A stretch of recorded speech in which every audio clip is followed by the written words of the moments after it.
A very good afternoon to you all. So as you know that मैं काफ़ी दिनों से वीडियोज़ नहीं बना रहा था, लेकिन कुछ डिमांड्स हैं जिनकी वजह से मुझे आज फिर से आना पड़ा यूट्यूब पे। और मैं सोच रहा हूँ कि काफ़ी बच्चों का ये कंप्लेन है कि सर डायग्राम कैसे बनाएं, because as we know that the diagram is the backbone of the subject biology and today I am here for deals about the diagram for special for the class 10 के लिए मैं यहाँ पे हूँ। और मैं आज बताऊँगा अलग अलग डायग्राम कैसे बनाए जाते हैं, because as we know that the in the chapter life process the lots of diagram are there which is given in your NCERT book. Okay, so उन्हें इजी बनाने के लिए मैं यहाँ पे बताऊँगा डायग्राम कैसे बनाएंगे। काफ़ी बच्चों का कन्फ्यूज़न ये होता है कि सर कैसे ड्रॉ करें, तो ये सारी चीज़ें होती हैं। ये बहुत ही टफ चीज़ नहीं है, it is very simple type of the things, but you need to pay your full attention here. Okay, so let's start. So today we are going to deals about the very first chapter of the biology, that is the life process, which is chapter number 6. Okay, so let's start. आइए देखते हैं कि हम लोग कैसे diagram बनाते हैं। तो पहले मैं यहाँ पे लिख दूँ। चलिए, चैप्टर है, नया chapter, the very first chapter, that is the life process.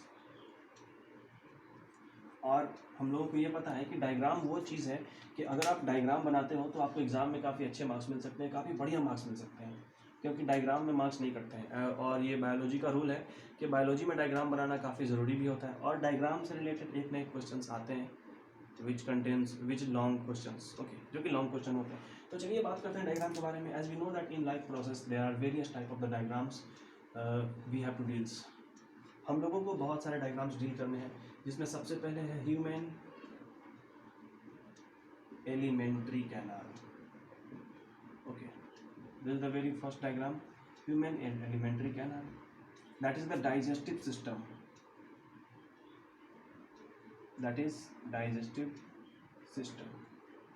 उसके बाद अगर बात करें तो हमें फिर ड्रॉ करना है human heart. Okay, human heart, the next diagram that is the human kidney, and as we know that inside the kidney a tubular structure that is the nephron are present. तो इस kidney में हम लोग structure of nephron भी देखेंगे। Okay, that is diagram of nephron. उसके बाद हम लोग और भी डायग्राम्स हैं। सॉरी, इसके पहले ह्यूमन हार्ट के पहले था, ये 5th नंबर पे होगा। ह्यूमन हार्ट के पहले था human respiratory system. Okay, that is human lungs. हम लोगों को ह्यूमन लंग्स के बारे में भी देखना था। So these are the diagram which we have to deals, जो कि हम लोगों को इसके बारे में ही बातें करनी है। Okay, so we are going to deals about the very first diagram, that is the human alimentary canal. हम लोग अभी इस ह्यूमन एलिमेंट्री कैनाल के बारे में पढ़ेंगे और इसका डायग्राम कैसे ड्रॉ करते हैं ये देखेंगे। Okay, so let's start. मैं ज़्यादा समय लूँगा नहीं, चलिए बात करते हैं। आइए कि ह्यूमन डाइजेस्टिव सिस्टम आखिर कैसे हम लोग बनाते हैं। It is quite simple, as we know that. मैं सारी बातें बोल बोल के डील्स करूँगा और तुम लोग इसको कॉपी में नोट डाउन करना। Okay, so let's start. As we know that the human digestive system is starting from our oral cavity, that is the mouth, that is the buccal cavity, and this buccal cavity are joined and another line, another tubular structure. Okay, this is the food pipe, that is the esophagus, and actually this esophagus are open, these esophagus are open into a sac like structure. ये esophagus एक sac like structure में open हो जाता है आपका। Okay, the name is what? The name is stomach।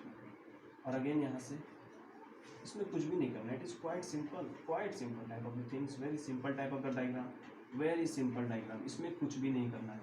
अगर तुमसे ये डायग्राम भी नहीं बनता है तो फिर आगे बहुत ही प्रॉब्लम हो जाएगी। ओके, तो इस तरह की चीज़ों से बचने के लिए हमें डायग्राम बनाना काफ़ी ज़रूरी है। First you have to draw this type of the things. This is the framework of our human digestive system. Human digestive system का हम लोग यहाँ पे डायग्राम ड्रॉ कर रहे हैं, that is human alimentary canal. यहाँ पे लिख भी देता हूँ, ह्यूमन एलिमेंट्री कैनाल। ठीक है, एलिमेंट्री कैनाल मीन्स आहार नाल, that is the human digestive system. Okay, हम लोग यहाँ पर ह्यूमन डाइजेस्टिव सिस्टम के बारे में बातें कर रहे हैं। So this is the framework of our human digestive system. इस स्टमक के ठीक नीचे यहाँ पर एक लीफ लाइक स्ट्रक्चर होते हैं। Here a leaf like structure are present. Okay, the name is pancreas, काफ़ी सिंपल सा डायग्राम बनाओ, बहुत ज़्यादा टेंशन लेने की कोई भी ज़रूरत नहीं है। This line is again converted into a highly tubular structure, highly tubular structure. और ये तो हम लोग काफ़ी बचपन से बनाते आ रहे हैं, इसमें कुछ करना क्या है, it is quite simple type of the things, इसमें कुछ भी करने की ज़रूरत नहीं है। Okay, but you need to focus there. Now यहाँ पर the largest gland of our body, that is the liver, liver, liver, this is the liver. Okay, और यहाँ पर इस लीवर के पास हमारे पास में एक इसे कहते हैं gall bladder. So this is the very simple type of the diagram. Now it is the time for the levelling the diagram. Diagram को लेवल करने का वक्त है, चलो और लेवल करते हैं इसको। ये हमारे पास ओरल कैविटी है, this is the oral cavity, oral cavity that is buccal cavity, ये है buccal cavity. As we know that this buccal cavity contains tongue and teeth, ये सबों को पता है, इसमें इसको लिखने की जरूरत नहीं है। This is the food pipe, this is the food pipe, that is the name is a technical term, that is the esophagus, quite simple type of the things. This is the largest gland, that is the liver, largest gland of our body, which is situated just at the right side of the body. This is the very important gland which is found inside the liver, and the name is the gallbladder, gallbladder. So this is the gallbladder. Okay, this is the sac like structure and the name is the stomach, इसका नाम stomach होगा, समझ पता है। This is leaf like structure, that is the pancreas, this is the pancreas. Large intestine,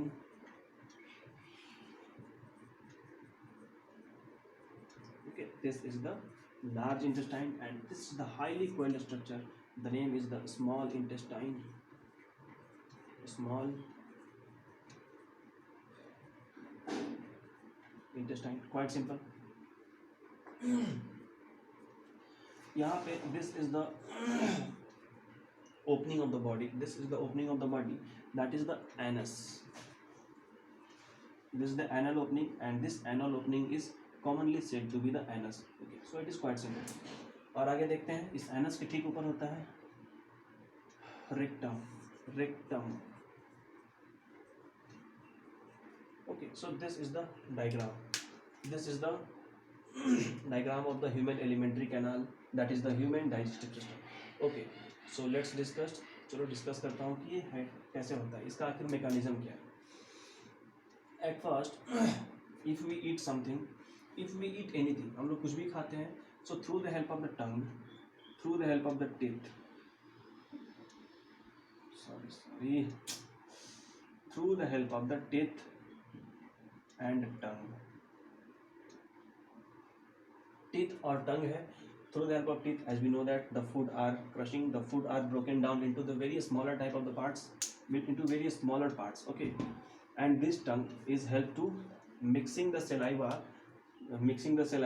throughout the food. सारे के सारे food में saliva को मिक्स करने का काम ये टंग ही करता है। and as we know that our oral cavity हमारे oral cavity में एक ग्लैंड होता है जिसका नाम है salivary gland, salivary gland. Okay, salivary gland, and as we know that this salivary gland secrete an enzyme, the name is salivary amylase,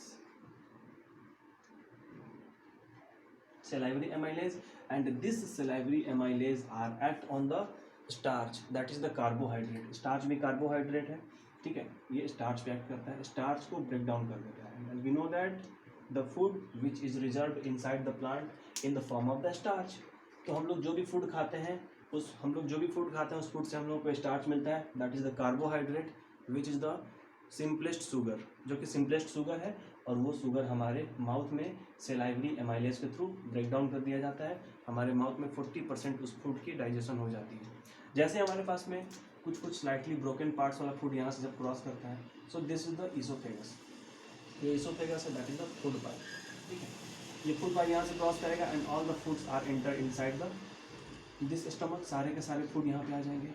all the foods are entered inside the stomach. So this is the stomach, and as we know that here two different type of the things are present. The very first, that is the gastric juice. यहाँ पर एक gastric juice होता है जिसका नाम होता है HCl.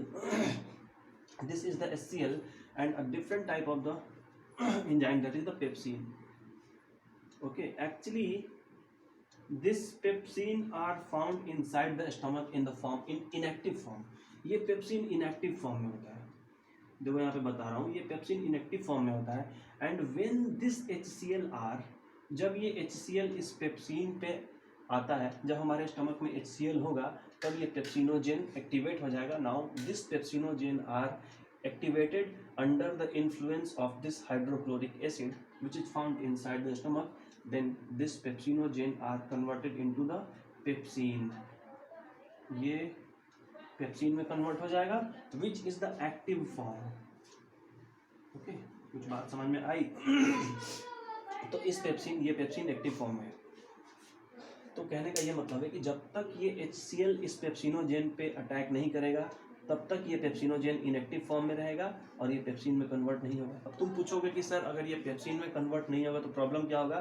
So here the major type of the problems can occur. काफ़ी बड़ा problem, because as we know that this pepsin are mainly responsible for the breakdown of the protein. ये पेप्सिन प्रोटीन को ब्रेक डाउन करता है, which is the hardest part, which is the hardest component of our food. हमारे food का जब तक protein break down नहीं होगा तब तक हमें एनर्जी नहीं मिलेगी. एनर्जी मिलेगी, स्टार्च से भी मिलेगी, लेकिन इस प्रोटीन में ज़्यादा एनर्जी होता है. प्रोटीन कहाँ पे मिलते हैं? स्पेशली लेग्यूम्स में मिलते हैं. दैट इज़ द दाल, जो हम लोग जो दाल वगैरह खाते हैं, अरहर की दाल, मसूर की दाल, ये सब जो हम लोग खाते हैं. सो जैसे चना वगैरह हो गया, पी वगैरह. So these are the legumes type of the plant. ये लेग्यूम्स के प्लांट है, उनमें प्रोटीन स्पेशली मिलता है. And this protein is mainly responsible for our energy. हमारे एनर्जी के लिए ये प्रोटीन काफ़ी ज़रूरी होते हैं. इनमें कुछ कुछ मिनरल्स भी मिलते हैं जो कि हमारे बोन्स को स्ट्रॉन्ग करते हैं, टिश्यू को रिपेयर करते हैं. ये आगे मैं बताऊँगा. सो इस पेप्सिन का काम है प्रोटीन को ब्रेक डाउन करना. चलो आगे आते हैं. जैसे ये फूड यहाँ से आगे बढ़ेगा, यहाँ पे गॉल ब्लाडर है. Actually this gall bladder is mainly responsible for secreting a different type of the liquid, and the name of those liquid are the bile juice. Bile juice secrete करता है. Okay, and this bile juice are mainly responsible for the breakdown of the fat particles. सारे के सारे food में हमारे पास में fat particles भी होते हैं. ठीक है, तो ये बाइल क्या करता है कि this is mainly responsible for the breakdown of the fat.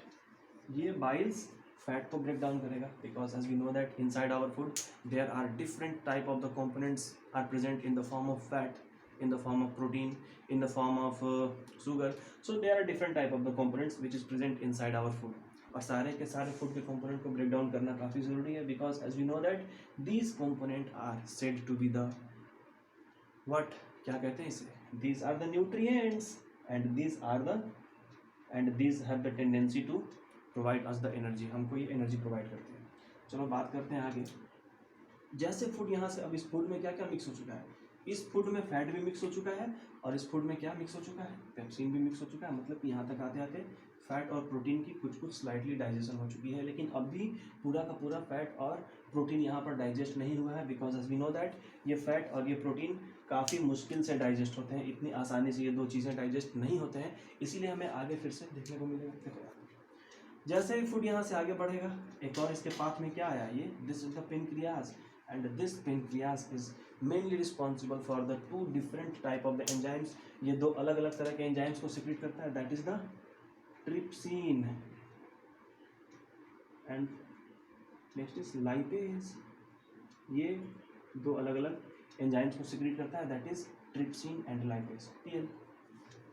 अब ये ट्रिप्सिन का काम क्या है? This trypsin is mainly responsible for again the digestion of the protein. ये ट्रिप्सिन फिर से एक बार जो बचा खुचा प्रोटीन है उस प्रोटीन को भी डाइजेस्ट करेगा, क्योंकि मैंने पहले ही कहा था कि प्रोटीन एक बार में डाइजेस्ट नहीं होगा, वो आगे बढ़ेगा. और इस ट्रिप्सिन की हेल्प से प्रोटीन का डाइजेशन हुआ और लाइपेज की हेल्प से फैट का डाइजेशन भी हो गया. तो जब तक फूड यहाँ से क्रॉस करेगा, सारे के सारे एंजाइम यहाँ मिक्स कर चुके होंगे. जब फूड यहाँ से क्रॉस कर रहा है तो फूड में कौन कौन से एंजाइम मिल चुके हैं? देखो यहाँ पर स्टमक से कौन सा एंजाइम बाहर निकला? स्टमक से पेप्सिन स्टमक से बाहर निकला है. ठीक है, उसके बाद यहाँ देखो गॉल ब्लैडर से क्या बाहर निकला है? गॉल ब्लैडर से क्या आया? बाइल जूस बाइल बाहर आया. उसके बाद जब फूड यहाँ से आगे बढ़ रहा है तो हमको क्या मिल रहा है, इस स्टमक से, सॉरी इस पेनक्रियास से क्या मिल रहा है, ट्रिप्सिन एंड लाइपेज। तो हम लोग ये देख रहे हैं कि ये 4 अलग अलग तरह के एंजाइम्स फूड के साथ मिक्स हो चुके हैं। मतलब कि फूड यहाँ आते आते फूड के मैक्सिमम प्रोटीन और मैक्सिमम फैट अब तक डाइजेस्ट हो चुके हैं। अब आगे क्या होगा, this foods now ready to enter inside a very highly coiled structure that is the small intestine. ये फूड क्या करेगा कि इस स्मॉल इंटेस्टाइन के अंदर इंटर हो जाएगा and small intestine is the part, small intestine is the site where the complete digestion of the food takes place. इस स्मॉल इंटेस्टाइन में क्या होगा कि फूड का कंप्लीट डाइजेशन हो जाएगा। यहाँ पे फूड बिल्कुल ही कंप्लीटली डाइजेस्ट हो जाएगा। सो क्वेश्चन एग्जाम में पूछता है कि which is the site inside our alimentary canal where the complete digestion of the food takes place. तो हम लोग कह सकते हैं कि definitely the small intestine are the part inside our alimentary canal which is the part where the complete digestion of the food takes place. क्योंकि हम लोग देख चुके हैं कि अलग अलग तरह के एंजाइम सीक्रेट हो चुके हैं, अब तो कोई एंजाइम बाहर आएगा नहीं, सारे के सारे एंजाइम फूड को कम्प्लीटली डाइजेस्ट कर चुके हैं। सो स्मॉल इंटेस्टाइन में क्या होगा, फूड का कंप्लीट डाइजेशन, कंप्लीट डाइजेशन। अब now this completely digested food, कुछ फूड ऐसे भी होंगे जो कि डाइजेस्ट नहीं होते हैं, क्योंकि अगर सारे के सारे फूड डाइजेस्ट हो जाएंगे तो हमारे बॉडी से फिर जो वेस्ट मटेरियल बाहर निकलते हैं इन the form of faeces, in the form of stools, वो कैसे बाहर निकलेंगे। एक्चुअली वो हमारे बॉडी के कुछ अनवांटेड मटेरियल्स होते हैं। हम लोग जो फूड खाते हैं, जो फूड डाइजेस्ट नहीं होते वही बाहर निकलते हैं। So here some food are remain in undigested form, indigested form में होते हैं and those food are entered inside the large intestine. इस लार्ज इंटेस्टाइन के अंदर वो फूड इंटर कर जाते हैं और जैसे ही लार्ज इसके अंदर आते हैं, सो लार्ज इंटेस्टाइन का मेन काम होता है, this large intestine are mainly responsible for the reabsorb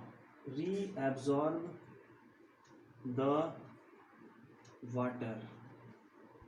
किससे, फ्रॉम फूड, जो अनडाइजेस्टेड फूड है उससे ये क्या करेगा, लार्ज इंटेस्टाइन वाटर एब्जॉर्ब कर लेगा। अब वो फूड टोटली वेस्टेज है, अनडाइजेस्टेड वेस्ट रेसिड्यूज जो यहाँ से मूव करते करते यहाँ आते आते सारे के सारे इसके फूड से वाटर क्या होंगे, एब्जॉर्ब हो जाएंगे, इसके एब्जॉर्ब हो जाएंगे सारे के सारे इसके वॉल से। और अब क्या है कि फूड हमारे बॉडी में टोटली वेस्टेज है, so those all wastage are just passes out through the help of the anus, that is the opening of the body, that is anal opening. यहाँ से सारे के सारे फूड जैसे ही बाहर निकल जाएंगे, सारे के सारे फूड बाहर निकलेंगे किस फॉर्म में, in the form of faeces and in the form of stools. Faeces को हम लोग स्टूल्स बोलते हैं, faeces and stools, this two things are not different things, this two things are the same things. Faeces और stools दोनों काफ़ी same things होते हैं। तो ये है हमारे पास में एक कंप्लीट डाइजेशन, ये एक कंप्लीट डाइजेस्टिव सिस्टम का हमारे पास में एक फ़ोटो है। If you want then you can take screenshot of it. चाहो तो इसका स्क्रीनशॉट ले लो, और स्क्रीनशॉट लेने की जरूरत भी क्या है, जब वीडियो देख ही रहे हो तो वीडियो को यहाँ से पॉज करो और पॉज करके इसको बनाओ, और ये डायग्राम काफ़ी ज़रूरी है। ओके, तो अगर तुम्हें और भी कुछ टॉपिक्स में कुछ प्रॉब्लम है, so you can comment me, comment box में बता सकते हो कि क्या पढ़ना है तुम्हें। मैं उसका वीडियो डेफिनेटली बनाने की कोशिश करूँगा। आजकल ऐसे में मेरे पास ज़्यादा वक्त रहता नहीं है, थोड़ा बिजी हो गया हूँ, लेकिन फिर भी मैं कोशिश करूँगा कि तुम लोगों के लिए, खास करके क्लास 10 के बच्चों के लिए कुछ डायग्राम्स बनाते चलूँ। अगले क्लास में हम लोग डील करेंगे ह्यूमन हार्ट का डायग्राम देखेंगे और उस डायग्राम को मैं एक्सप्लेन करूँगा। ओके, सो मस्त रहिए, मुस्कुराते रहिए, खुश रहिए, बिंदास रहिए, और थोड़ा पढ़ाई कीजिए प्लीज़, ठीक है, बिकॉज ये आपका क्लास 10 है। क्लास 10 में पढ़ना काफ़ी ज़रूरी है, वरना मेरे जैसे हाल हो जाएगी आपकी, आप भी परेशान हो जाओगे, इसीलिए प्लीज़ पढ़ाई करो। Okay, thank you.